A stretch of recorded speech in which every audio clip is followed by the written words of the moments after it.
আমরা কি নামাজ পড়ার সময় এটা ফিল করি যে হতে পারে এটাই আমার জীবনের শেষ নামাজ? আল্লাহর হাবিব সাল্লাল্লাহু আলাইহি ওয়াসাল্লাম বলেছেন, সল্লু সলাতান মুআদ্দে, বিদায়ী নামাজ পড়ো। এমন ভাবে নামাজে দাঁড়াবেন মনে করবেন এটাই হতে পারে আমার জীবনের শেষ নামাজ, ঠিক কি না? পারফর্ম দ্য সালাহ as if this is your last and final prayer. এমন ভাবে মুসল্লায় দাঁড়ান মনে করেন এটাই হতে পারে জীবনের শেষ নামাজ, this is my last chance. এখন আমার ঘড়িতে বাজে 10:15। যদি বলা হয় রাত 12টায় আপনার ইন্তেকাল হবে, আজ রাত 12টায় আপনার ইন্তেকাল, এখন 2 রাকাত নামাজের সুযোগ পাবেন, পড়ে নেন, আপনার হুঁশ থাকবে? কথা কন না কেন? হুঁশ থাকবে আপনার? পাগলের মতো দৌড়িয়ে আপনি ঠান্ডা পানি দিয়ে অজু করবেন, ধীরস্থির ভাবে অজু করে জামা পরবেন, আতর মাখবেন, টুপি লাগাবেন, আর চোখ দিয়ে দাঁড় দাঁড় করে পানি ঝরবে, ঠিক কিনা? কারণ আপনি নিশ্চিত, আপনি জানেন আজ রাত 12টায় আপনার মরণ।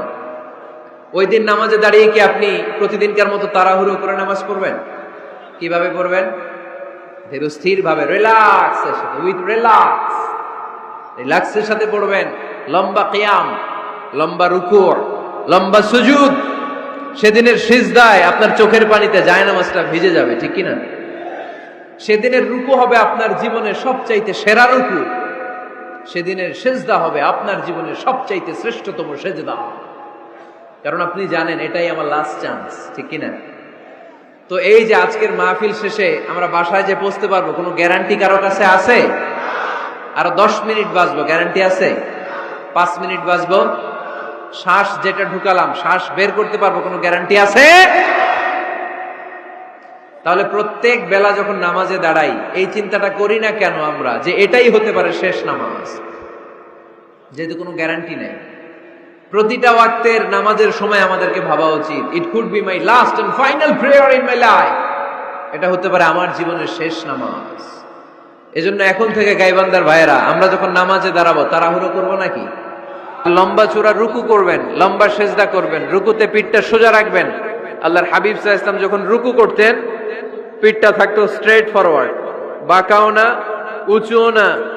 ওয়াকানা বাইনা যালিক, সাহাবারা বলতেন আল্লাহর হাবিব সাল্লাল্লাহু আলাইহি ওয়াসাল্লামের রুকুর পিঠের উপরে পানি ভর্তি কোনো গ্লাস রেখে দিলে গ্লাসটাও কাঁপবে না, পানিটাও পড়বে না।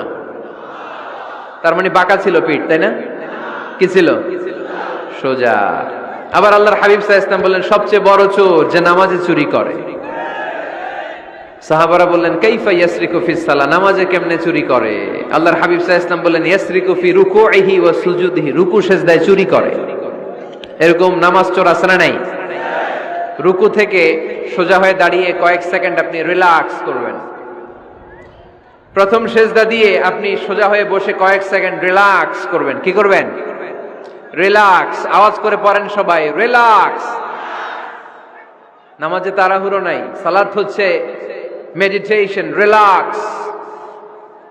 এক সেজদা দিয়ে বসে আপনি রিল্যাক্স করবেন ধীরস্থির ভাবে, এরপরে দ্বিতীয় সেজদায় যাবেন। অনেকে সেজদা প্রথমটা দিয়ে কোন রকম মাথাটা তুইলেই আবার সেজদায় দৌড় মারে, আছে না নাই? রুকু থেকে স্ট্রেট ফরওয়ার্ড দাঁড়ানোর কথা, দাঁড়িয়ে 1-2 সেকেন্ড রিল্যাক্স করার কথা, ওইটা না করে রুকু থেকে কোন রকম মাথা তুলেই আবার সেজদায় দৌড় মারে, এরকম ডাকাত আছে না নাই? এরাই সালাত চোর। আমরা যেন নামাজ চোরের খাতায় নিজেদের নাম না তুলি। এই মাহফিলগুলো হচ্ছে পরিবর্তনের জন্য। আমরা শুধু we just show you the right path, but the decision is yours. সিদ্ধান্ত আপনার, আমরা পথ দেখায় দিব, এটা জান্নাতের পথ। এই পথটা ডানে চলে গিয়েছে, সোজা স্ট্রেট ফরওয়ার্ড টু জান্নাত, and this is the left way, this goes to the hell fire.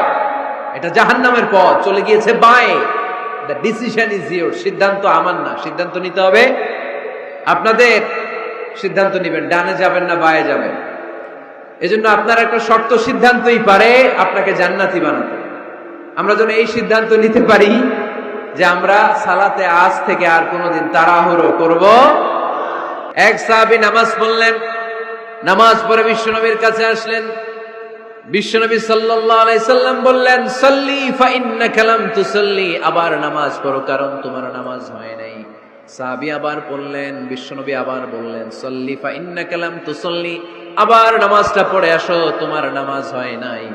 সাহাবী আবার পড়ে আসলেন, বিশ্বনবী আবার বললেন সাল্লি ফা ইন্নাকা লাম তুসাল্লি, আবার নামাজ পড়ে আসো নামাজ হয় নাই।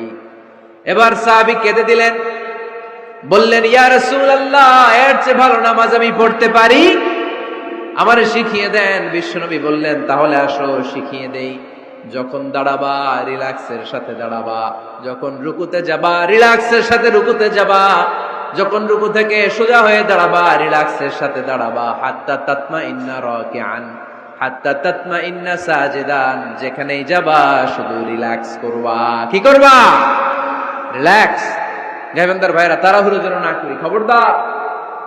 তাড়াহুড়ো করা যাবে না, অস্থির হওয়া যাবে না, এদিক ওদিক তাকানো যাবে না। অনেকে নামাজে পড়ে ডান দিকে বা দিকে তাকায়, আছে না নাই? নামাজ পড়ে দাঁড়িয়ে চুলকায়, আছে না নাই? নামাজ পড়ে মোবাইলও বের করে, আছে না নাই? নামাজ পড়ে বিপিএল এর খেলার টেনশনও করে, এরকম আছে না নাই?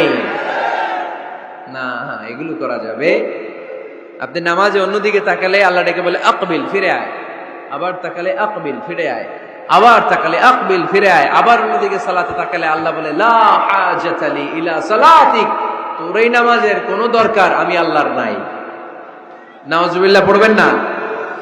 তাহলে যে আল্লাহর জন্য সালাত করতে গেলেন, ওই আল্লাহ যদি বলে তোর নামাজের দরকার নাই, তাহলে কার জন্য সালাত আদায় করতে গেলেন? একটু চিন্তা করেন। আজ থেকে আমরা এই শপথ নেই যে কখনো কোনোদিন নামাজের মধ্যে আমরা আর তাড়াহুড়ো করব। বিশ্বনবী সাল্লাল্লাহু আলাইহি সাল্লাম নামাজে দাঁড়ালে লম্বা কিয়াম করতেন, লম্বা রুকু করতেন। আম্মা জান আয়েশা রাদিয়াল্লাহু তাআলা আনহা বলেন, বিশ্বনবী যখন নামাজে দাঁড়াতেন, বিশ্বনবীর পা গুলো ফুলে ফুলে টিউমারের মতো এত মোটা হয়ে যেত, মোটা হয়ে যেত, টিউমার হয়ে যেত পায়ের মধ্যে। আম্মা জান আয়েশা বলেন, এত লম্বা সময় বিশ্বনবী দাঁড়িয়ে থাকতেন, আমি মনে করতাম বিশ্বনবী মনে হয় রুকু করতে ভুলে গিয়েছে। আবার রুকুতে যে এত লম্বা রুকু করতেন, আমরা মনে করতাম রুকু থেকে দাঁড়াতে ভুলে গিয়েছে। আবার বিশ্বনবী প্রথম সেজদায় যে এত লম্বা সময় সেজদা করতেন, আমরা মনে করতাম দ্বিতীয় সেজদা করতে বিশ্বনবী ভুলে গিয়েছে।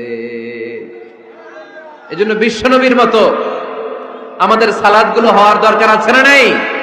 সালাতে কায়েম করো, ও সালাতে কায়েম করো, হবে সম্মানী তুমি, হবে জান্নাতি তুমি, হবে সম্মানী তুমি, হবে জান্নাতি তুমি। দিবে কাল হাসরে শীতল ছায়া আরশে আজিম, রব্বিয়াল আলা রব্বিয়াল আযীম, রব্বিয়াল আলা রব্বিয়াল আযীম। সুবহানাল্লাহ পড়ে। লম্বা লম্বা সিজদা দিতেন বিশ্বনবী মুহাম্মদ সাল্লাল্লাহু, লম্বা লম্বা সিজদা দিতেন বিশ্বনবীর স্ত্রীরা, লম্বা লম্বা সিজদা দিতেন বিশ্বনবীর সাহাবারা। বিশ্বনবীর সাহাবাদের বর্ণনা যখন রব্বুল আলামিন কোরআনে দিতে চেয়েছেন, আল্লাহ বলেছেন তারাহুম রুকআন সুজদা। নবী হে, আপনি দেখবেন আপনার সাহাবারা সময় পেলেই লম্বা রুকু করে, সময় পেলেই লম্বা সিজদা করে। সুবহানাল্লাহ পড়েন।